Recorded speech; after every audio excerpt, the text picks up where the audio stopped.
Hello everyone, welcome back to my channel. तो कैसे हैं आप सब? आई होप आप सब अच्छे होंगे। तो स्टार्ट करते हैं आज का सेशन। और आज का सेशन बहुत ही इंटरेस्टिंग इसलिए है क्योंकि बहुत सारे भाइयों का मार्क्स नहीं बढ़ रहा, उससे रिलेटेड आज बात है। और साथ के साथ मेरे भी 75 से 80 मार्क्स आते थे, और कैसे 130 चाहे कितना भी मुश्किल पेपर आ जाए 125 प्लस तो हमेशा ही रहता है। तो चलो स्टार्ट करते हैं। तो देखो, सबसे पहले इंपॉर्टेंट बात क्या है कि जिस समय मैं मॉक टेस्ट दे रहा था ना, उस टाइम हुआ क्या कि मेरा कॉन्सेप्ट कुछ कुछ बचे थे, और साथ में मैं कॉन्सेप्ट का रिवीजन नहीं कर रहा था। सबसे वैलिड पॉइंट तो ये है। तो मैंने क्या किया कि 3-4 मॉक दिए, मेरे 70-75 मार्क्स आ रहे थे। अब मैंने क्या किया कि मुझे लगा कि नहीं यार, रिवीजन नहीं है। तो मैंने क्या किया, सारे कॉन्सेप्ट को धुएं तरीके से, मतलब अच्छे तरीके से रिवीजन कर लिया सारे को। रिवीजन जैसे ही मैंने कंप्लीट किया, उसके बाद हुआ क्या, फिर मैंने मॉक लगाया तो मेरे स्कोर थोड़े और बूस्ट हुए। उसके बाद मैंने क्या किया मेरे भाई, उसके बाद मैंने कैलकुलेशन पे प्रैक्टिस की, ध्यान दिया, और धीरे धीरे करके क्वेश्चन को अंडरस्टैंड करने की कोशिश की। फिर जाके धीरे धीरे मेरे मॉक में मार्क्स इंप्रूवमेंट होने लगे, और फिर अब ऐसा टाइम आ गया कि 130 प्लस आने लगा। अब देखो, ये तो मेरी कहानी थी, लेकिन आप सबके कैसे आएंगे? सबसे बड़े इंपॉर्टेंट पॉइंट तो ये है कि आप सबके कैसे आएंगे। देखो, एग्ज़ाम का लास्ट 19-20 दिन बचे हैं। आप सबके कैसे आएंगे सो बताता हूँ। देखो, सबसे 2-3 ट्रिक्स अपनाना ना, स्कोर अपने आप बूस्ट होंगे। पता क्या? सबसे नंबर 1 पॉइंट, नया मत पढ़ना। अब कुछ भी, सबको रिवीजन करो। हर एक टॉपिक, हर एक चैप्टर को रिवीजन में लेके चलो। नंबर दूसरा पॉइंट, आपके जितने भी 2022 के क्वेश्चन हैं, सबको लगातार PYQ जितने भी लगाए हो, पीछे से रिवीजन करना स्टार्ट कर दो। सोचो कि कम से कम 4 शिफ्ट होते हैं एग्जामिनेशन, चारों के चारों शिफ्ट एक दिन में रिवीजन करें हर एक सब्जेक्ट का।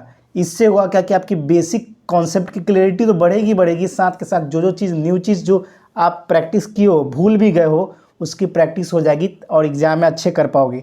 2 पॉइंट हो गए। तीसरा पॉइंट आपके कैलकुलेशन। जितने भी कैलकुलेशन है, कम से कम 30 तक क्यूब आपको याद करनी है, और कम से कम 30-40 तक आपके स्क्वायर भी याद करने। बहुत इंपॉर्टेंट है, क्योंकि पेपर में उतना कैलकुलेशन करोगे तो आपको ज़्यादा टाइम लगेगा, जिसकी वजह से आपका मैथ्स का पेपर फिर ख़राब चला जाएगा। और एक ख़राब जाता है तो समझो कि सिलेक्शन नहीं होता इसमें। ये चीज़ आपको भी पता है। तो देखो, अब करना क्या है। देखो, सबसे इंपॉर्टेंट बात ये है ना कि बहुत सारे चीज़ आपको आता है, लेकिन उसकी रिवीजन नहीं है। तो रिवीजन मस्ट है। सबसे नंबर पॉइंट ये है कि रिवीजन, तो भाई बिना रिवीजन के कुछ भी नहीं होगा। मॉक टेस्ट को एनालिसिस करना है। और एक पॉइंट पता है क्या है, वो है ना पेशेंस। अब देखो, पेशेंस क्यों बोल रहा हूँ, इसके मतलब देखो, टेस्ट जब भी आप सब लगाते हो तो आप सबकी पता है क्या होता है। आप सब सोचते हो कि यार धराधर धराधर धराधर क्वेश्चन सॉल्व करना है। चिल होके सबसे पहले ना पेपर में यहाँ पे बना लो कि अगर मेरे से 5 क्वेश्चन कम ही बनाऊँ मैं, कोई फ़र्क नहीं पड़ता। अगर 3-4 क्वेश्चन छूट ही जाए, छूटेंगे नहीं, ऐसे करोगे तो छूटेंगे नहीं। लेकिन अपने मन को बनाओ कि 3-4 क्वेश्चन मैं कम ही करूँगा, 5 क्वेश्चन कम ही करूँगा, लेकिन धैर्यतापूर्वक। हाथ तेज़ी चलना चाहिए, लेकिन माइंड जो है ना, धड़धड़, शरीर जो काँपने लगता है ना आप सबका, वो नहीं होना चाहिए। मतलब माइंड कैलकुलेट तेज़ी चले, और आपकी जो धक धक होती है ना, वो नहीं होनी चाहिए। चाहे वो लोग पेपर कितना भी टफ हो जाए, मुझसे ना बने, कोई बात नहीं है। गेम तभी बनाओगे एग्जाम में। देखो, पेपर में क्वेश्चन आपके लेवल का आ गया, आपके जो पढ़े वही आ गया, फिर तो उड़ा दोगे। और जो पढ़े वही आएगा, कुछ अलग तो आएगा नहीं। क्वेश्चन थोड़ा हमारा ट्विस्ट कर सकता है, कैलकुलेशन दे सकता है, उसके अलावा थोड़ी ना कुछ कर सकता है। तो देखो, सबसे इंपॉर्टेंट बात क्या है ना, अपनी जो धड़कन है ना, वो उसको ख़त्म करना कैसे है। वही चीज़ कंट्रोल करोगे ना, आपके बोल रहा हूँ ना, 15 से 20 मार्क्स बढ़ जाएंगे।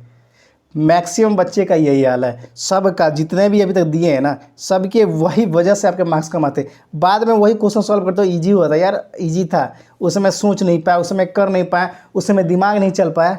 ये सब होता है हड़बड़ाहट के कारण। तो हड़बड़ी अपने दिमाग से निकाल दो। पेशेंस कैम हो जाओ पूरा भाई, पूरा शांत हो जाओ, अपने आप को बोलो भाई कोई बात नहीं, कम मार्क्स आएगा कोई बात नहीं, हमें अच्छे से पेपर देना है। और देखो, ऐसे करके देखो मेरे भाई, एक दिन देख के देखो मॉक, फिर देखो आपके स्कोर कैसे बूस्ट होंगे। और जिस दिन मेरा 70-80 नंबर आ रहा था ना, फर्स्ट डे, और अभी 50 से 60 मार्क्स के ऊपर मार चुका हूँ। पहला दिन मैं इतना घबरा रहा था ना कि क्या होगा क्या होगा क्या होगा क्या होगा। अब धीरे धीरे करके ना वो पच गई। अब टेंशन ही नहीं होता। पता है क्यों? अब जो होगा से देखा जाएगा। टेंशन नहीं होता। क्वेश्चन को अपने रिलेवेंट, अपने पूरे फुल दिमाग के साथ सॉल्व करता हूँ, चाहे जो भी हो जाए, इंग्लिश का हो, हिंदी का हो, मैथ्स का हो, रीजनिंग का हो, जीके का हो। दिमाग लगाता हूँ, एलिमिनेट करता हूँ, एलिमिनेट हुआ तो ठीक है, नहीं तो ऑप्शन को देखता हूँ, कुछ अगर ऑप्शन एलिमिनेट करवाया तो ठीक है, उसको स्किप करके आगे बढ़ता हूँ। ऐसे सिस्टम होते हैं मेरे भाई, ये सिस्टम होते हैं। आप सब मॉक लगाते तो ठीक हो, लगाओ यार। एक दिन में कितने बच्चे बोलते हैं एक दिन में 3 लगा दे क्या, 2 लगाते क्या भाई, एक ही लगाओ, लेकिन मॉक ना यहाँ से लगाओ भाई, इसको कंट्रोल करके अच्छे तरीके से लगाओ, एकदम चिल होके कि यार कोई दिक्कत नहीं है, नहीं आ रहा है ना संभाल लेंगे बस। अगर 5 क्वेश्चन नहीं आ रहे मैथ्स के, 15 कर देंगे, 30 नंबर वहाँ से भी बन जाना है। अगर उस समय आप पेशेंस खोए, कैलकुलेशन गलती होगा, फिर वो 15 क्वेश्चन जो आते थे ना वो भी नहीं कर पाओगे। अगर पेशेंस रख पाए ना तो समय से पहले 15 क्वेश्चन को सॉल्व कर लोगे, साथ के साथ 1-2 एक्स्ट्रा दिमाग लगा के भी सॉल्व कर लोगे। यही लॉजिक है। ये लॉजिक आपको तभी रियलाइज़ होगा जब आप कैम रहोगे। और बताओ रियल बोलूँ ना, आपके पेपर में ना मैक्सिमम क्वेश्चन ऐसे ही गलतियाँ होती है यार। सब बच्चे यही करते हैं कि यार हड़बड़ाते हैं, अब 2 मिनट टाइम बचा है मेरे पास, इतने लंबा कैलकुलेशन करना है। चिल से करो यार, कोई भी चीज़ दिमाग तेज़ी में चलाओ, लेकिन यहाँ मन को शांत करके रखो, खटाखट क्वेश्चन बनते जाएगा।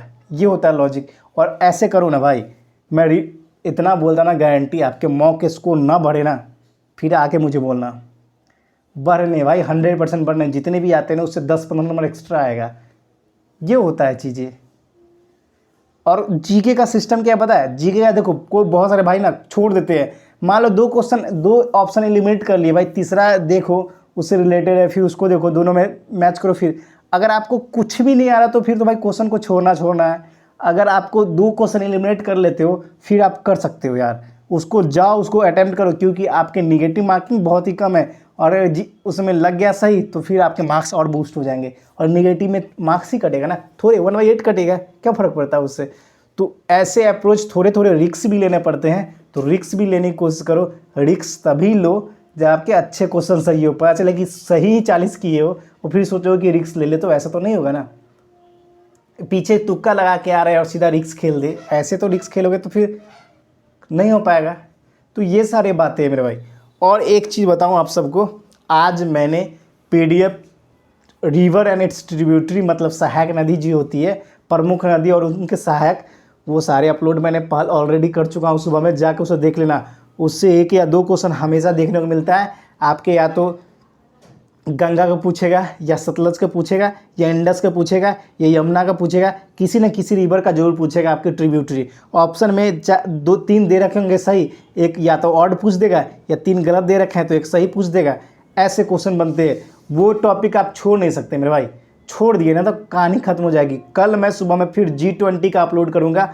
और एक चीज़ बता दूँ आपको कि जितने भी टॉपिक दे रहा हूँ ना वो बहुत इंपॉर्टेंट टॉपिक है। आज मैं जीके का लाइव कर रहा था, लेकिन बहुत सारे भाइयों का कमेंट नहीं आया, तो मैंने भी लाइव छोड़ दिया। क्योंकि अगर मेहनत करना है तो 2 वे सिस्टम ठीक रहता है यार, ठीक है ना। आप मान लो कि मैं लाइव कर रहा हूँ, 5-6 बच्चे आ गए, ठीक है, कुछ बच्चे आ गए, चलो वो देख लिए, तो उनके लिए मैं कर दिया। लेकिन अगर आप मैसेज किए, कोई अगर टेलीग्राम पे भी कोई रिप्लाई नहीं है, तो उसका मतलब क्या है, इसलिए नहीं किया।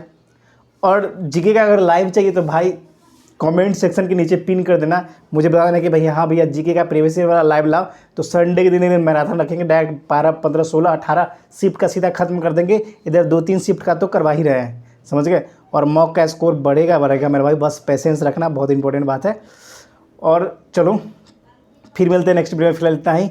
बाकी जो भाई नए जुड़ते जाएंगे, चैनल को सब्सक्राइब, लाइक और शेयर कर देना। और साथ में टेलीग्राम में जुड़ जाना, टेलीग्राम कम्युनिटी में मिलेगा, फोटो पोस्ट कर रखी, उसमें 2 स्क्रॉल करोगे ना, कम्युनिटी टेलीग्राम का लिंक मिल जाएगा, वहाँ से देख लेना मेरे भाई।